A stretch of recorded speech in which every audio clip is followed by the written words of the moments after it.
Segera download Quran Tadabbur, dia meraih tafsir kebaikan. dalam genggaman Contoh, Anda. bulan Ramadan adalah bulan Al-Quran.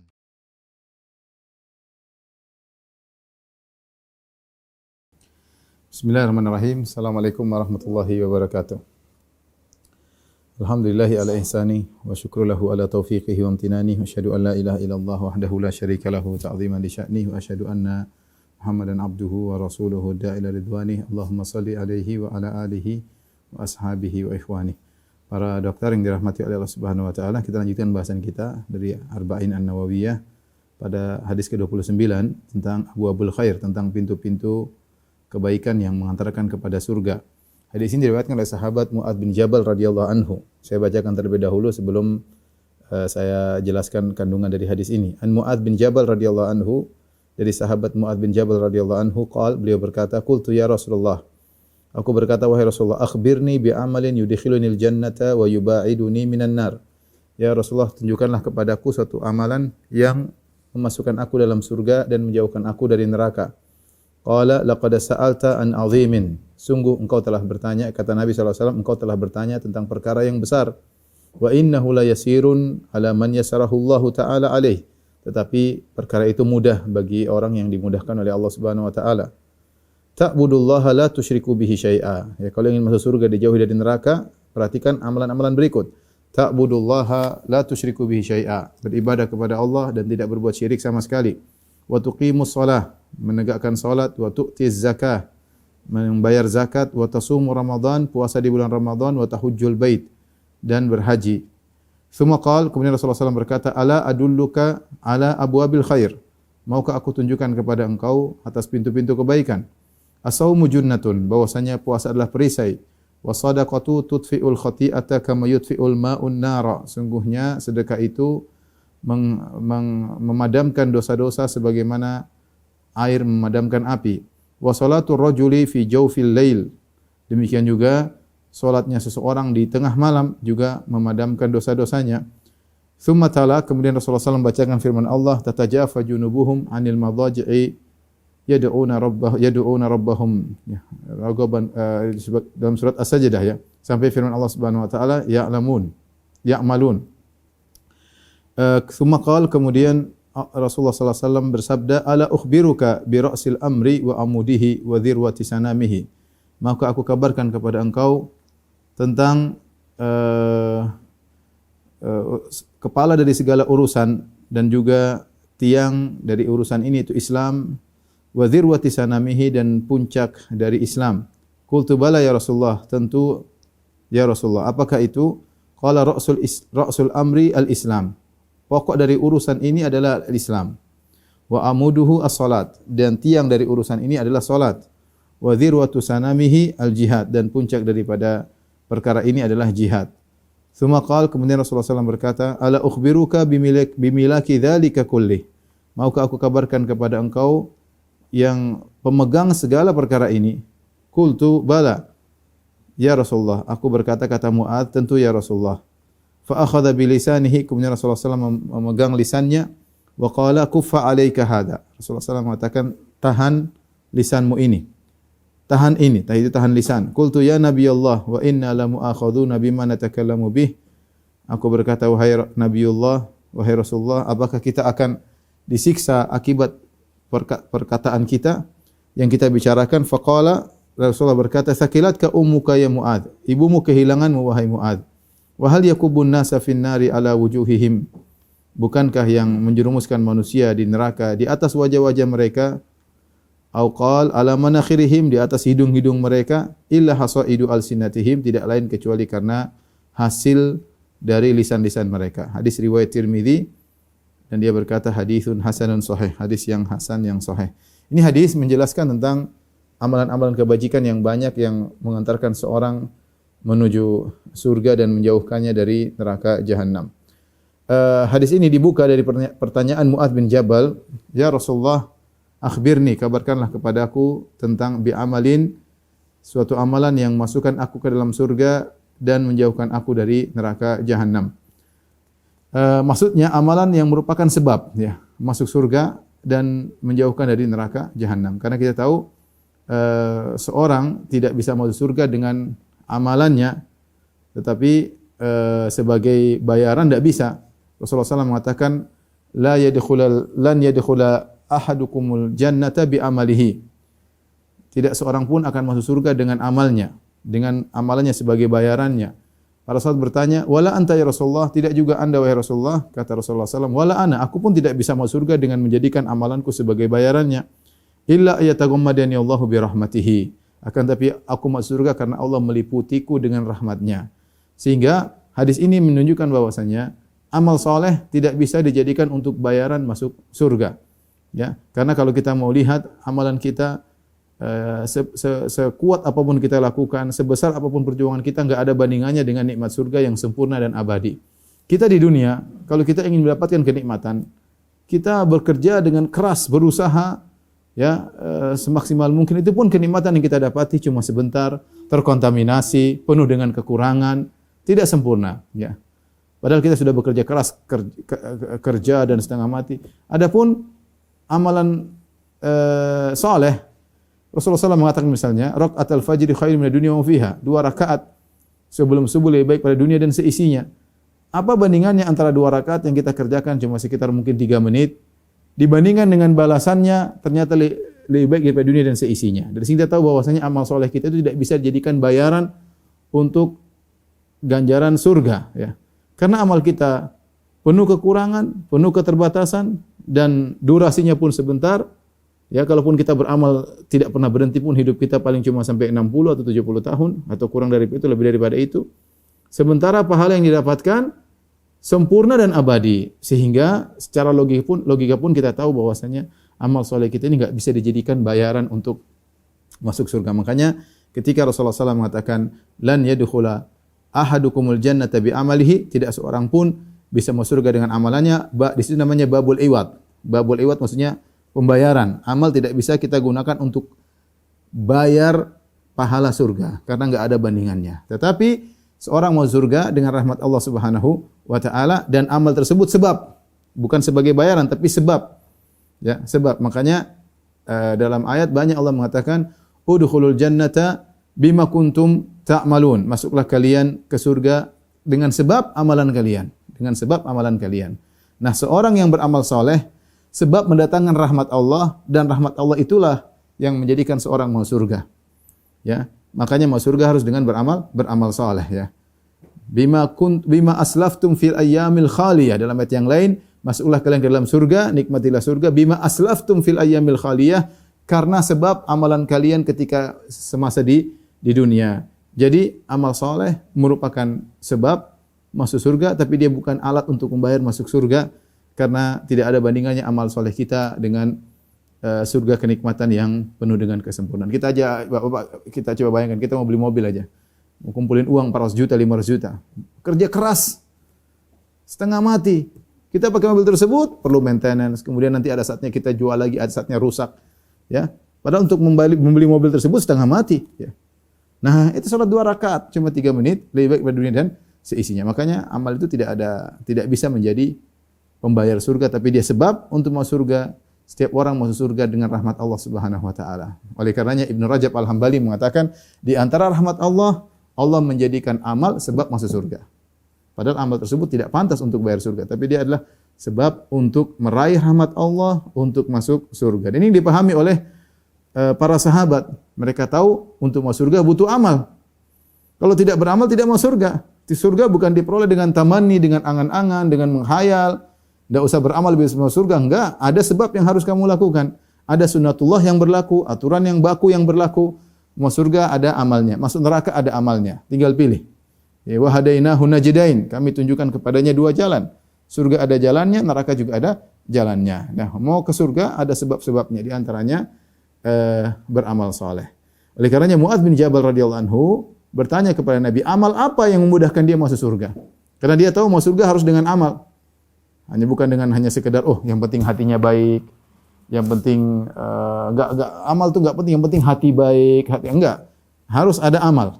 Amal hati, amal jawarih, amal anggota tubuh harus dikerjakan karena itu sebab untuk masuk surga. Kalau enggak ada itu enggak bisa masuk surga. Maka ketika Mu'adz bertanya kepada Nabi, Rasulullah SAW mengatakan, laqad sa'alta an azimin. Sungguhnya engkau telah bertanya tentang suatu perkara yang sangat agung. Ya benar, masuk surga dan terbebaskan dari neraka jahanam itu perkara yang agung. Itulah kesuksesan yang sesungguhnya. Kata Allah Subhanahu wa taala, "Faman zuhziha 'anil nar wa udkhilal jannata faqad faz. Wa mal hayatud dunya illa mata'ul ghurur." Barang siapa yang diselamatkan dari neraka jahanam dan dimasukkan dalam surga, maka dialah yang menang. Dialah yang menang, dialah yang faiz, pemenangnya, dialah yang sukses. Wa mal hayatud dunya illa mata'ul ghurur, dan tidaklah kehidupan dunia kecuali kesenangan yang menipu. Nah, barang siapa yang di dunia sukses namun di akhirat tidak sukses, maka dia telah binasa ya. Dia telah merugi dengan serugi-ruginya. Qul innal khasirina alladziina khasiru anfusahum wa ahlihim yaumal qiyamah. Orang yang merugi adalah merugi di akhirat. Orang yang sukses adalah sukses di akhirat. Bisa jadi seorang di dunia tidak sukses, dilihat orang mungkin direndahkan, dihinakan, tapi ternyata di akhirat dia sukses. Yang terbaik itu seorang sukses dunia dan akhirat. Tetapi yang menjadi patokan seorang adalah bagaimana dia bisa sukses di akhirat. Masuk surga adalah cita-cita semua orang. Nabi Ibrahim alaihissalam berdoa, wa ja'alni mi warathil jannatin na'im. Ya Allah, jadikanlah aku pewaris surga. Rasulullah SAW berdoa, Allahumma inni as'alukal jannah. Ya Allah, aku mohon surga kepada Engkau. Wa a'udzubika minan nar. Aku berlindung dari neraka jahanam. Dan itu permohonan para sahabat. Dan Nabi yang menyuruh kita, idza sa'altumullah fas'aluhul firdaus. Kalau kalian minta kepada Allah, mintalah surga firdaus. Ini perkara besar yang ditanyakan oleh Mu'adz bin Jabal. Agar selamat masuk surga, agar selamat dari neraka dan bisa berhasil masuk surga, maka Allah utus para rasul untuk menjelaskan. Allah turunkan Al-Quran, Allah turunkan kitab-kitab suci untuk menjelaskan akan hal ini. Allah memunculkan para da'i untuk mengingatkan hal ini. Jadi yang ditanyakan oleh Mu'adz adalah perkara besar. Cita-cita kita semua, bukan cita kita aja, cita-cita para nabi. Para nabi, ya. Maka Nabi mengatakan, wa innahu la yasirun ala man yasarahullah, dan perkara ini mudah. Masuk surga selamat dari neraka itu mudah bagi orang yang dimudahkan oleh Allah Subhanahu wa taala. Ini menunjukkan bahwasanya perkara masuk surga taufik dari Allah, hidayah dari Allah Subhanahu wa taala. Kalau Allah sudah kasih hidayah kepada seorang, mudah bagi dia untuk melakukan amalan-amalan soleh, tidak berat sama sekali. Dia salat malam mudah, dia bersedekah sampai juta-juta, miliar-miliar mudah bagi dia, ringan bagi dia. Dia tidak berat. Dia melangkahkan kaki ke masjid mudah ya. Dia berbakti kepada orang tua mudah, dia ambil Al-Quran baca dengan mudahnya. Ya, tatkala dimudahkan oleh Allah semuanya mudah. Makanya di antara doa Nabi SAW, wahdini wa yassiril hudali. Kata Nabi, ya Allah berilah petunjuk kepadaku, wahdini, berilah petunjuk kepadaku, wa yassiril hudali, dan mudahkanlah petunjuk bagiku. Rasulullah SAW minta kemudahan agar dimudahkan hidayah dari Allah Subhanahu wa taala. Maka seorang berusaha untuk meminta hidayah. Allahumma nas'alukal huda wa tuqa. Ya Allah, kami mohon kepada Engkau hidayah. Karena kalau sudah dapat hidayah, mudah kita melakukan amalan-amalan kebajikan. Ya. Dulu waktu kita belum mengenal hidayah, kita lihat orang kok bisa dia begitu ya. Kok kita lihatnya kayaknya sulit. Tetapi ketika Allah mudahkan kita, ternyata bisa. Ternyata bisa. Melihat orang dulu, Masya Allah dia bisa sedekah sekian banyak. Kok aneh ya, luar biasa dia. Kenapa? Karena kita belum dapat hidayah tentang itu. Ketika Allah kasih kita hidayah, ternyata oh ya bisa, kita bisa melakukan. Yang penting Allah kasih hidayah. Kalau sudah kasih hidayah, makanya banyak minta hidayah kepada Allah Subhanahu wa taala. Wahdini wa yassiril hudali. Ya Allah berilah petunjuk kepadaku dan mudahkanlah petunjuk untukku. Tapi bagi orang yang tidak dapat hidayah sulit. Suruh berbakti sama orang tua berat, suruh salat malam setengah mampu, setengah mati, pergi ke masjid kakinya sangat berat, ya. Semuanya terasa berat bagi dia. Baca Quran berat, ya. Satu lembar sudah tiba-tiba ngantuk, ya. Kalau baca medsos Masya Allah berjam-jam kuat, ya belum dapat hidayah. Maka Nabi mengatakan, apa yang harus dilakukan agar mudah masuk surga? Ta'budullaha la tusyriku bihi syai'a. Engkau beribadah kepada Allah dan kau tidak berbuat syirik sama sekali. Ini paling pertama. Ini adalah asal landasan dari segala amal soleh. Beribadah kepada Allah semata dan tidak berbuat syirik. Maka ikhwan dan akhwat yang dirahmati Allah Subhanahu wa taala, sebisa mungkin kita meninggalkan segala bentuk kesyirikan, syirik besar maupun syirik kecil. Kenalilah syirik kecil dengan segala bentuknya dan tinggalkanlah. Kenalilah syirik besar dengan segala bentuknya dan tinggalkanlah. Ya, buku yang paling afdal dalam hal ini adalah buku yang dikarang oleh Syekh Muhammad bin Abdul Wahhab rahimahullahu taala yang berjudul Kitabut Tauhid. di mana buku ini menjelaskan tentang syirik secara detail. Menjelaskan tauhid dan syirik secara detail ya. Karena betapa banyak orang mengatakan saya tidak mau syirik tapi dia tidak tahu jenis-jenis kesyirikan. Bagaimana dia mau menghindar sesuatu yang dia tidak pahami? Kalau Anda ingin menghindar segala kesyirikan, kenalilah bentuk-bentuk kesyirikan tersebut. Apa kata seorang penyair? Araftu syarra la li syarri, walakin li tawaqqihi. Man lam ya'rifi syarra minal khairi yaqa' fihi. Aku mengenal keburukan bukan untuk melakukannya, tapi aku mengenal keburukan untuk menjauhinya. Barang siapa yang tidak mengenal keburukan, hanya kenal kebaikan, tidak kenal keburukan, dia akan terjerumus dalam keburukan tersebut. Makanya di antara manhaj yang benar, manhaj Al-Quran, manhaj Nabi SAW, ketika Allah menjelaskan kebaikan, Allah juga menjelaskan keburukan. Ya. Allah menjelaskan keburukan. Ya.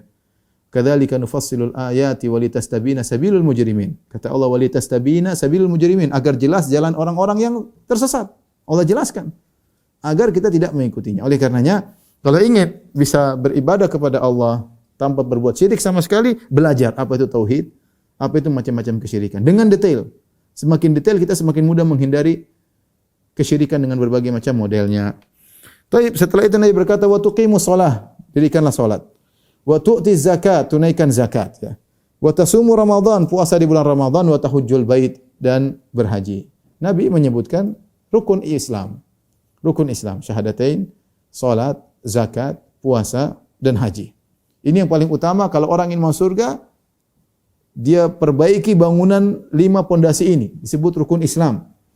Sebagaimana pernah kita bahas pada Arba'in Nawawiyah, kalau tidak salah hadis kedua atau hadis ketiga, di mana Rasulullah SAW mengatakan bunyal Islam ala khams, bahwasanya Islam itu bangunnya dibangun di atas 5 pondasi. Itu 5 rukun Islam. Nah, seorang berusaha bertemu dengan Allah dengan membawa bangunan Islamnya yang kokoh. Ya. Caranya bagaimana? Dia kuatkan pondasinya sehingga pondasi rumahnya kuat. Kalau pondasi rumahnya kuat, untuk dihiasi lebih mudah. Bagaimana menghiasi bangunan Islamnya dengan beramal amalan-amalan sunnah? Tetapi yang pertama paling penting adalah pondasi rumah Islamnya, ya, pondasi Islamnya dengan menjalankan rukun Islam dengan sebaik-baiknya. Perhatian tentang syahadatain, kemudian serius ketika salat 5 waktu, bayar zakat perhatian, ya. Benar-benar dia perhatikan, puasa Ramadan dia perhatikan, dan dia berhaji. Kalau dia sudah menjalankan 5 perkara ini, tinggal dia perindah rumahnya dengan perkara-perkara sunnah. Makanya setelah Rasulullah menyebutkan rukun Islam, Rasulullah SAW kemudian berkata, ala adulluka ala abwabil khairi, maukah aku tunjukkan kepada engkau tentang pintu-pintu kebaikan. Itu pintu-pintu kebaikan yang dibuka akan mengantarkan kepada surga. Ini yang lebih sempurna setelah menjalankan 5 rukun Islam dengan baik, 5 rukun Islam dengan baik. Rasulullah SAW berkata, as-saumu junnatun. Puasa adalah perisai. Di antara pintu-pintu kebaikan adalah puasa, pintu puasa. Pintu masuk surga. As-saumu junnah. Para ulama sebenarnya mengatakan inilah puasa sunnah. Ya, puasa Ramadan sudah jelas. Ya, Rasulullah tekankan tentang puasa sunnah. Puasa adalah junnah. Junnah artinya perisai. Perisai fungsinya apa? Adalah melindungi seorang dari keburukan. As-saumu junnah. Dan puasa ini dia menghalangi seorang dari keburukan di dunia dan di akhirat. Kalau di akhirat jelas menghalangi seorang dari neraka jahanam. Seorang yang sering berpuasa akan menghalangi dari neraka jahanam. Dan di dunia, orang yang sering berpuasa sunnah akan mudah terhalangi dari maksiat. Kalau ada seorang sulit meninggalkan maksiat, di antara salah satunya adalah dengan banyak berpuasa sunnah. Ya, banyak, karena Rasulullah mengatakan as-saumu junnah, puasa adalah perisai, menghalangi dari maksiat. Bagaimana dia menahan hawa nafsunya, dia menahan rasa laparnya, rasa dahaganya, dia menahan lisannya, jaga puasanya, dan dia tahu argo pahala sedang berjalan, maka ketika dia sadar argo pahala sedang berjalan dari ba'da subuh sampai terbenam matahari, maka dia akan berusaha menjaga dirinya dari segala bentuk kemaksiatan. Maka puasa itu kalau dihayati, maka akan bisa menghalangi seorang dari kemaksiatan. Maka disebut dengan junnah. Junnah yaitu menghalangi dia dari kemaksiatan di dunia, dan di akhirat menghalangi dari neraka jahanam. Ini obat mujarrab, ya. Obat mujarrab. Kalau sebagian orang, Ustaz, susah sekali saya meninggalkan maksiat. Puasa sunnah, berbanyak puasa sunnah. Karena puasa akan menjadi perisai menghalangi engkau dari terjerumus dalam kemaksiatan. Maka seorang berusaha melakukan puasa-puasa sunnah Ya, paling terbaik adalah puasa Daud, sehari berbuka. Kalau tidak mampu, sehari berpuasa 2 hari berbuka, ya. Sehari berpuasa 2 hari berbuka. Kalau tidak mampu lagi, puasa Senin Kemis, paling tidak sebulan 8 hari dia puasa. Kalau tidak mampu lagi, puasa 3 hari dalam sebulan. 3 dalam sebulan. Hari apa saja enggak ada masalah.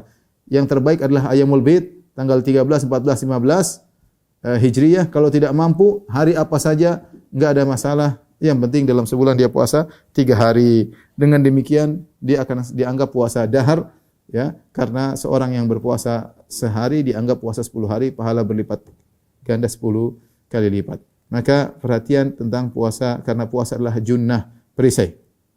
Kemudian di antara amal soleh yang merupakan pintu kebaikan menuju surga, was-sadaqah, sedekah. Was-sadaqatu tudfi'ul khati'ah kama yudfi'ul ma'un nar.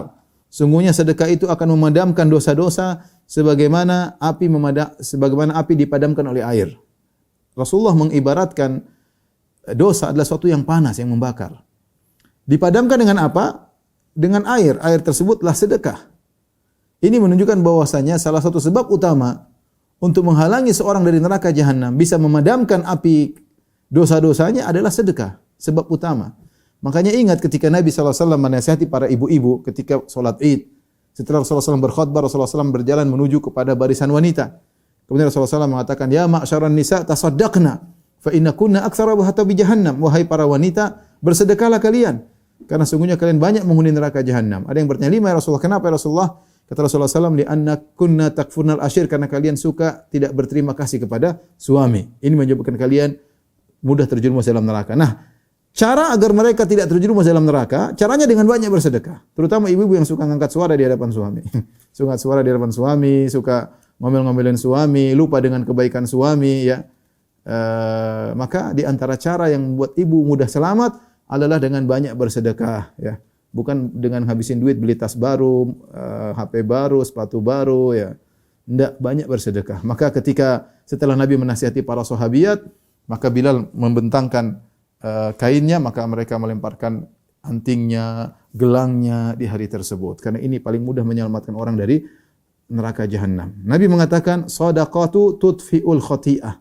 Sedekah itu meredamkan maksiat. Siapa di antara kita yang luput dari dosa? Semua kita tidak ada yang lepas dari dosa.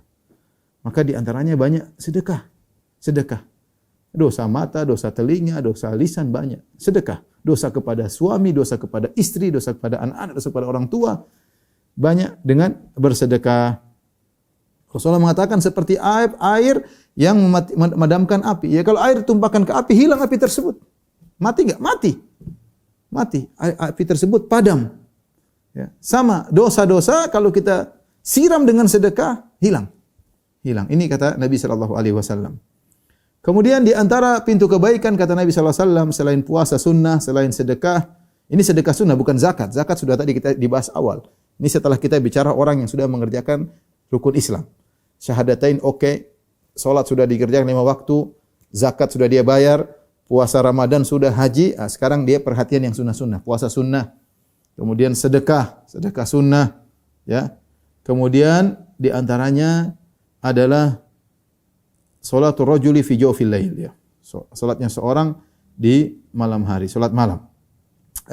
Allah mengisyaratkan tentang sedekah, bahwasanya sedekah menghapuskan dosa-dosa, terutama sedekah yang dikerjakan dengan sedekatus sir, sedekah diam-diam. Allah mengatakan in tubudus shadaqati fa ni'mahi. Kalau kalian menampakkan sedekah, kalian bersedekah, kalian tampakkan itu baik. Tapi kata Allah wa in tukhfuha wa tu'tuhal fuqara fa huwa khairul lakum. Tapi kalau kalian sembunyikan sedekah kalian berikan langsung kepada orang-orang miskin, maka itu lebih baik bagi kalian. Wa yukaffiru ankum min sayyi'atikum. Dan sedekah itu bisa menghapuskan dosa-dosa kalian. Sedekah bisa menghapuskan dosa-dosa kalian. Jadi semangat bersedekah. Mumpung masih ada umur. Uang datang dan pergi. Kita keluarin, kita bisa nyari lagi. Kita keluarin bisa, tapi kalau umur sudah lepas enggak bisa balik lagi. Ya, enggak bisa balik lagi. Maka duit datang dan pergi, yakin ikhwan dan akhwat, duit datang pergi. Kita lepasin nanti datang lagi. Kita lepasin datang lagi. Ya. Kalau kita sedekah tidak akan mengurangi duit kita. Kata Nabi sallallahu alaihi wasallam, "Ma naqasat shadaqatun min mal." Sedekah tidak akan mengurangi harta. Ini kita harus yakin. Nabi yang bilang gitu, masa enggak percaya?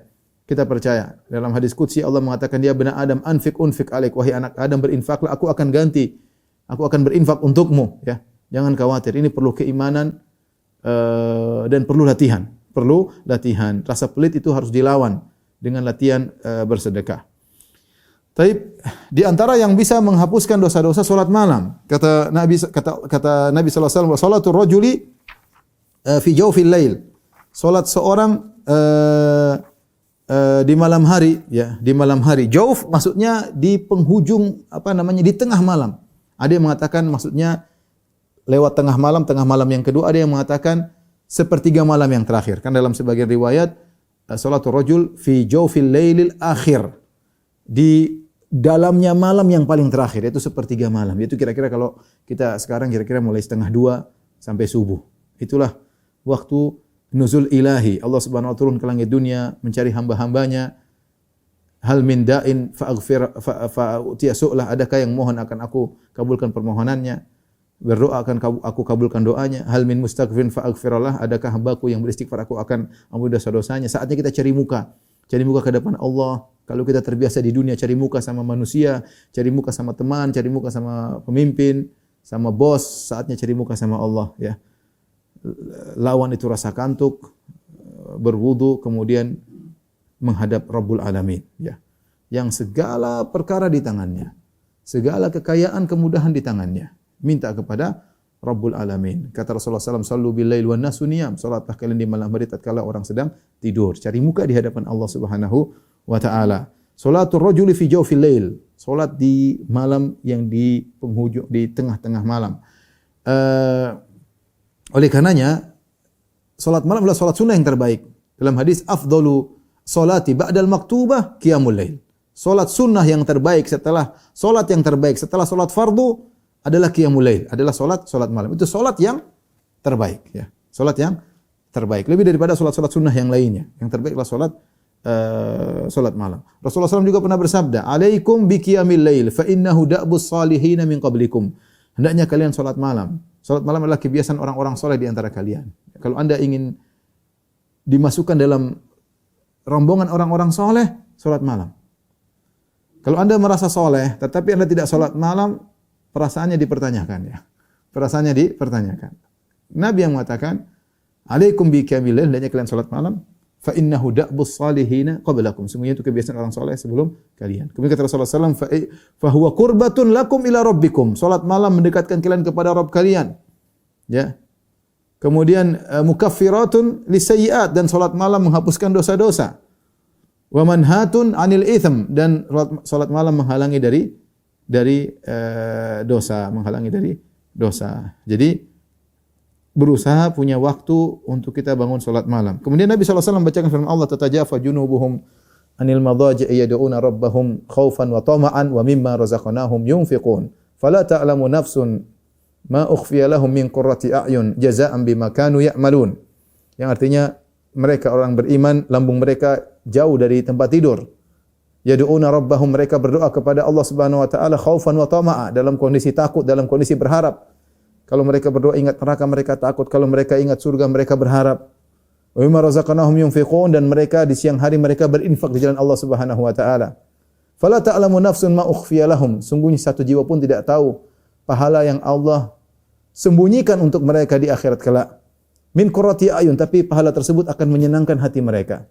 Jazaa'an bima kanu ya'malun, sebagai balasan atas amal perbuatan mereka.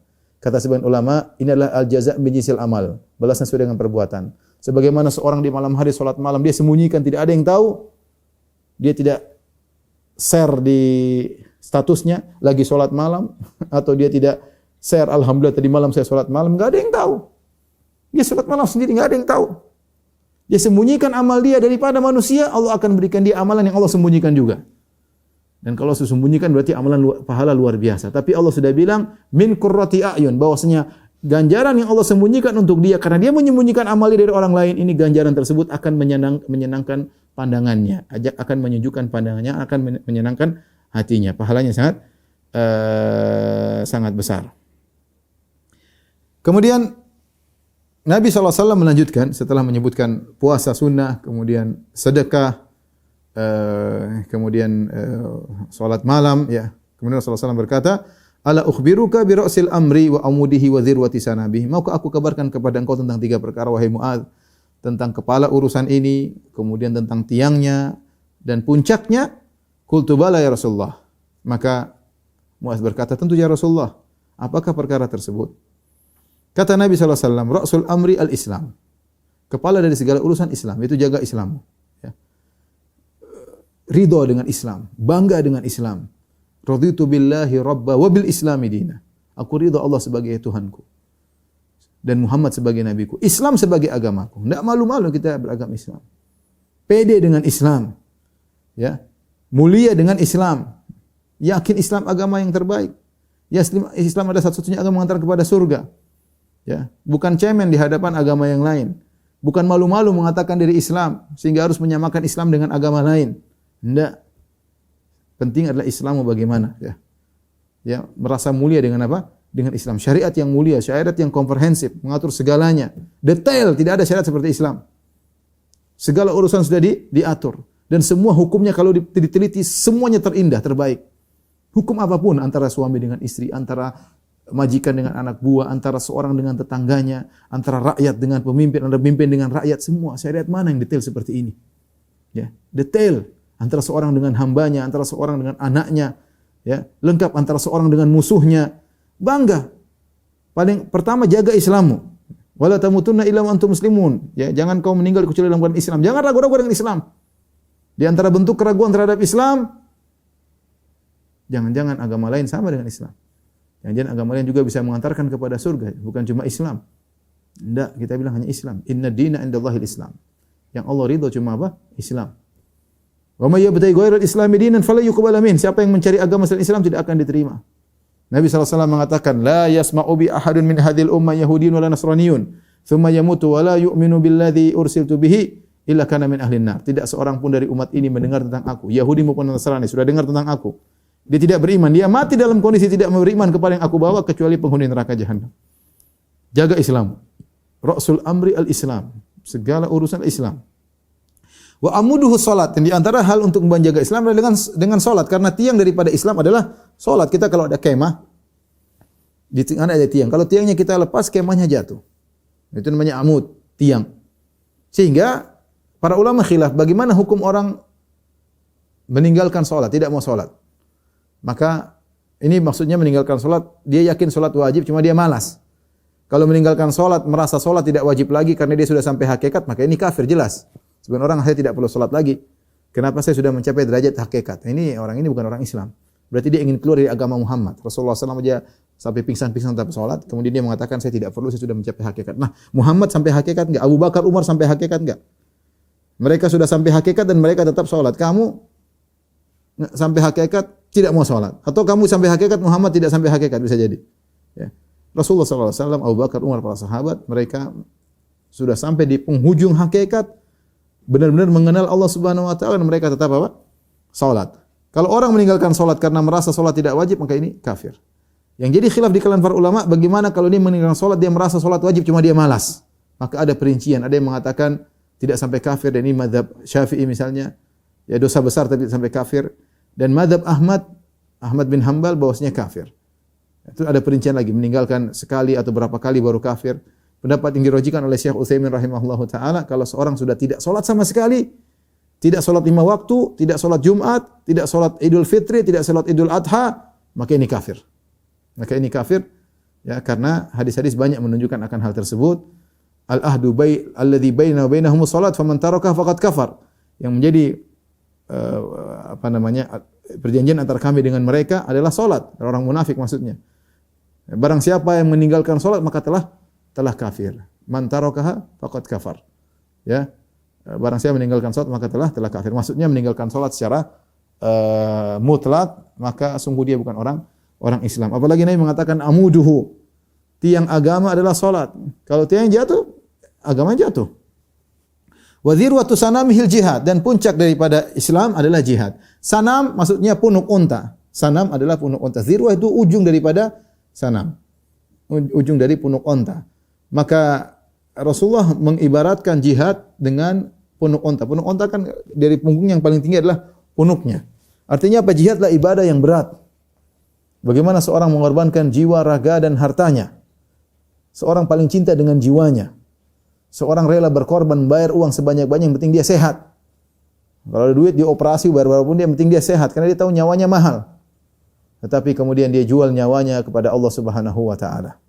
Kalau ada seruan jihad yang syar'i, maka seorang hendaknya menyambutnya. Ya. Ini perlu perjuangan, ya. Perlu keyakinan. Ini sangat berat. Makanya dikatakan oleh Nabi lah puncak daripada keislaman. Puncak daripada bukan jihad-jihad yang tidak syar'i, bukan jihad-jihadatan, bukan ngebom sana ngebom sini enggak karu-karuan, ya.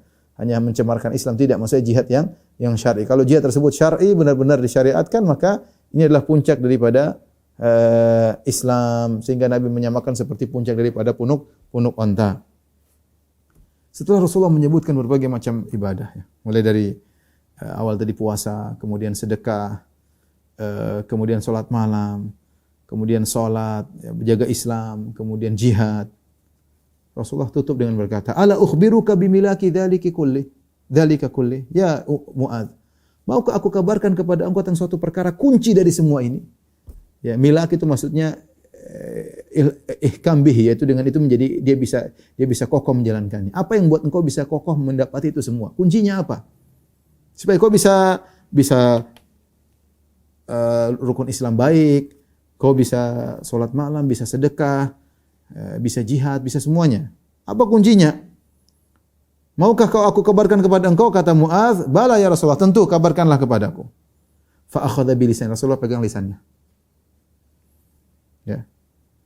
Rasulullah praktek di hadapan Muadz. Rasulullah pegang, Rasulullah berkata, "Kuffa 'alaika hadza." Tahan ini lisan, tahan. Ini sumber masalah. Muadz ketika mendengar hal tersebut, kok perkara semua itu dikaitkan dengan lisan? Dan itu benar, ya. Rasulullah mengatakan, "La yastaqima imanul abdi hatta yastaqima qalbuhu wa la yastaqima qalbuhu hatta yastaqima lisanuhu." Tidak akan lurus iman seorang sampai lurus hatinya, dan tidak akan lurus hati sampai lurus lisannya. Lisan ini barometer. Kalau dia bisa jaga lisan, berarti insyaallah yang lain mudah. Rasulullah mengatakan, "Kuffa 'alaika hadza," pegang ini, tahan itu lisanmu. Muadz heran, dia berkata, "Qultu ya Nabi Allah, wahai Nabi Allah, ya Rasulullah, wa inna la mu'akhaduna bima natakallamu bih." Wahai Rasulullah, apakah kita akan diazab gara-gara ucapan kita? Ucapan orang menyangka yang buat diazab itu karena perbuatan tangan, perbuatan kemaluan, ya, mencuri, merampok apa ndak. Lisan, ngomongan ini bahaya. Ngomongan ini bahaya. Maka Rasulullah SAW berkata, "Thaqilatka ummuka ya Muadz." Ibumu kehilangan engkau. Ini suatu ibarat, maksudnya agar Muadz perhatian. Ya, kalau zahirnya itu ibumu kehilangan artinya mati engkau wahai Muadz. Ya, tapi ini bukan maknanya kita ambil secara zahirnya. Ini banyak ungkapan-ungkapan Arab seperti itu. Makna zahirnya seakan-akan buruk, tapi maksudnya itu adalah ungkapan untuk perhatian atau untuk takjub. Misalnya orang Arab mengatakan qatalahullah, ketika dia lihat seorang yang menakjubkan, dia mengatakan qatalahullah. Artinya semoga Allah memerangi engkau, padahal maksudnya luar biasa kamu. Tapi dia ungkapinnya orang Arab qatalahullah. Seperti kita lihat orang hebat, oh gila itu orang. Bukan berarti kita bilang dia gila, tapi itu ungkapan bahwasanya ini orang hebat. Dan dalam bahasa Arab ada ungkapan seperti itu, bukan ditafsirkan dengan maknanya, tapi ini maksudnya perhatikanlah wahai Muadz. Thaqilatka ummuka, ibumu kehilanganmu. Ya, artinya kamu mati makanya ibumu kehilanganmu, tapi maksudnya bukan Nabi mendoakan dia mati, tapi perhatikan hal ini wahai Muadz, jangan kau lalai bahwasanya lisan itu benar-benar berpengaruh dalam segala hal. Karena Muadz bertanya, "A inna lamu'akhadhuna bima natakallamu bih?" Apa kita akan disiksa gara-gara lisan? Maka Rasulullah berkata, "Wa hal yakubun nas fin nari ala wujuhim." Tidakkah perkara yang membuat orang terjerumus di atas wajah-wajah mereka di neraka? Digeret di atas wajah-wajah mereka. Au ala manakhirihim, atau digeret di atas hidung-hidung mereka. Illa hasaidu alsinatihim, kecuali akibat panen daripada lisan mereka. Hasaid maksudnya panen. Kita di dunia ini kita menanam dengan lisan, menanam kebaikan, menanam keburukan, nanti panennya di akhirat. Panennya di akhirat. Dan di sini Rasulullah menyebutkan tentang wajah, karena pada hari kiamat kelak wajah ini pusat siksaan. Ya, orang-orang kafir berjalan dengan wajahnya. Afama yamshi mukibban ala wajhi, apakah orang yang berjalan terbalik di atas wajahnya? Orang kafir jalan di atas wajahnya. Tadi kita orang disiksa digeret di atas wajahnya. Api neraka dihantamkan di wajah mereka. Ya. Talfahu wujuhahumun nar wa hum fiha kalihun. Wajah mereka dihantam oleh api, ya. Ya, kalau dipanggang di sate, wajahnya di sate di luar, gampangannya Jadi memang wajah ini yang merupakan areal yang sangat sensitif dan dia juga sangat mulia di dunia, maka itu bahan kehinaan di akhirat untuk jadi tempat siksaan. Makanya digeret di wajah, digeret di hidung. Nabi mengatakan yang membuat orang-orang digeret di neraka jahanam di atas hidung mereka, di atas wajah mereka tidak lain karena lisan mereka. Ini perkara yang berbahaya terutama di zaman sekarang. Lisan, orang-orang asal ngomong, asal nulis, asal komentar, ya, hukum tulisan sama dengan hukum lisan. Kita harus ekstra hati-hati di zaman sekarang, zaman keterbukaan. Seorang bebas berucap, seorang bebas berkata, seorang bebas komentar. Dan yang menakjubkan, yang paling mudah dikomentar adalah masalah agama. Kalau masalah dunia, tidak semua orang komentar, orang takut ngomong. Seorang orang jalanan mau ngomong masalah fisika, kimia, dia tahu diri, dia tidak mungkin ngomong. Tapi kalau bicara agama, dia berani ngomong. Dia berani ngomong, ya. Ya. Makanya sering bilang, kalau misalnya ada orang dokter mau operasi, kemudian saya misalnya, saya Firanda, sudah belajar di Madinah sampai gelar doktor. Kemudian saya masuk ruang operasi, saya bilang, "Dok, saya mau ikut operasi, boleh enggak?" Dokternya bilang, "Ustaz ngawur, ini bukan bidang Ustaz." "Ustaz, saya ngerti saya bisa ikut operasi." "Ya enggak bisa." Enggak bisa. Pasti dokternya pasti marah, ya. Karena meskipun saya mungkin dokter dalam bidang agama, tidak ada kaitannya dengan masalah operasi. Tetapi kalau orang lain, bidang lain, ngomong agama berani semua. Semua, mau dia fisikawan, mau dia biologi, mau dia kedokteran, mau dia medis, mau dia tukang kayu, mau dia tukang becak, mau dia semua ngomong agama berani. Ini perkara yang seorang harus lebih waspada. Padahal ngomongin tentang kesehatan orang masih lebih ringan dibandingkan dengan ngomong tentang agama Allah. Betapa sering dalam Al-Quran Allah mengatakan tentang dosa besar, wa antaqulu 'alallahi ma la ta'lamun. Kau berbicara tentang Allah yang kau tidak punya ilmu tentangnya. Ya. Seorang yang berfatwa, yang ngomong tentang agama, dia seakan-akan al-muwaqqi'an rabbil alamin. Dia seakan tanda tangan atas nama Allah Subhanahu wa taala. Seorang waspada. Seorang waspada. Oleh karenanya, Rasulullah SAW mengabarkan tentang inna rajula la yatakallamu bil kalimah la yulqi laha balan yahwi biha fi nari jahannam 70 kharifan. Sungguh seorang mengucapkan satu kalimat, ya, yang membuat kemurkaan Allah. La yulqi laha balan, dia tidak peduli, asal ngomong aja. Dia tidak peduli, maka akhirnya Allah membuat dia masuk dalam neraka jahanam gara-gara omongan. Betapa banyak orang masuk neraka gara-gara ini. Nabi yang bilang, wa hal yakubun nas, akan-akan sebab utama orang masuk neraka gara-gara omongan. Makanya ketika Muadz bertanya, "Inna la mu'akhadzuna min takalam bih?" Ya Rasulullah, apa kita akan diadab gara-gara lisan kita? Nabi Muadz, bukankah orang-orang terjerumus dalam neraka gara-gara lisan? Wahai Muadz, lisan ini berbahaya. Lisan, tulisan, komentar, status, ini semua adalah ungkapan dari lisan. Maka seorang hendaknya waspada. Abu Bakar radhiyallahu anhu pernah pegang lisannya. Kemudian Umar masuk, Umar berkata, "Mah, apa ini Abu Bakar? Kenapa pegang lisanmu?" Abu Bakar radhiyallahu anhu yang manusia terbaik setelah Nabi Muhammad sallallahu alaihi wasallam. Dia pegang lisan, dia berkata, "Hadzal ladzi awradanil mawarid." Ini yang buat saya terjerumus dalam banyak kesalahan. Benar kata Nabi sallallahu alaihi wasallam sudah disampaikan, "Man kana yu'minu billahi wal yawmil akhir falyakul khairan aw liyasmut." Yang beriman kepada hari akhir Allah dan hari akhirat, ngomong baik atau diam. Ya. Kata Ibnu Abbas radhiyallahu anhu, "Qul khairan aw uskut." Ya. Ansyar, ya. Ucapkan yang baik. Kalau enggak ada keburukan hendaknya kau diam. Wa illa satandam. Kalau kau tidak begitu kau akan menyesal pada hari kiamat. Ucapan-ucapan ini, tulisan-tulisan, komentar-komentar akan mendatangkan banyak penyesalan pada hari kiamat kelak. Oleh karenanya ini menunjukkan bahwasanya seorang kalau dia mengontrol lisannya tidak asal ceplos-ceplos, biasanya akan nampak pada kepribadian dia. Orang yang suka ceplos-ceplos, asal ngomong, asal jawab, asal komentar, biasanya kepribadian ini kelihatan. Kelihatan, ya. Amalannya, amalan hatinya, ibadahnya, ya, akan kelihatan. Tapi kalau dia waspada dengan lisannya, dengan tulisannya, insya Allah akan sebagai indikator yang kuat bahwasanya dia perhatian terhadap ibadah yang dia lakukan. Ini para dokter rahmati Allah Subhanahu wa taala, hadis yang cukup panjang tadi yang menganjurkan kepada kita, mengingatkan kepada kita bahwasanya mau surga itu harus ada amal soleh. Bukan dengan tamanni, bukan dengan angan-angan, bukan dengan mimpi, ya. Harus ada praktek dan semuanya perlu perjuangan. Nabi SAW mengatakan huffatil jannatu bil makarih. Sungguhnya surga ditutupi dengan perkara yang dibenci. Siapa yang mudah sholat malam. Sholat malam lagi enak-enaknya tidur bangun. Alarm bunyi. Kemudian pergi ke toilet sambil miring-miring saking ngantuknya. Kemudian cuci muka, kemudian sholat malam. Cari muka di depan Allah. Berat. Siapa yang mau sedekah? Lagi orang susah. Kita lagi pingin ini, pingin beli ini, pingin beli. Ada yang keluarga minta. Waduh, siapa yang tidak cinta sama harta? Cari setengah mati. Harus lawan hawa nafsu, kasih. Puasa. Aduh, lagi puasa makan enak. Waduh, sabar. Akhirnya kita mendahulukan kecintaan kepada Allah Subhanahu wa taala. Semuanya perlu perjuangan, ya. Ya, dan bersusah-susah dahulu, ya, bersenang-senang kemudian, ya. Ya, bahkan seorang logis ada aturan dalam Islam, ada sunnatullah, ingin masuk surga harus ada amal soleh. Amal soleh butuh perjuangan. Wallahu a'lam bishawab. Semoga Allah Subhanahu wa taala memberikan hidayah kepada kita. Kita berdoa, Allahumma inna nas'alukal huda, Allahumma hdina wa yassiril huda lana. Ya Allah, berilah petunjuk kepada kami dan mudahkan hidayah kepada kami. Mungkin sampai di sini Dok yang saya sampaikan. Kurang lebih saya mohon maaf. Insyaallah kita berjumpa kembali dalam kesempatan lainnya. Wabillahi taufiq wal hidayah. Assalamualaikum warahmatullahi wabarakatuh.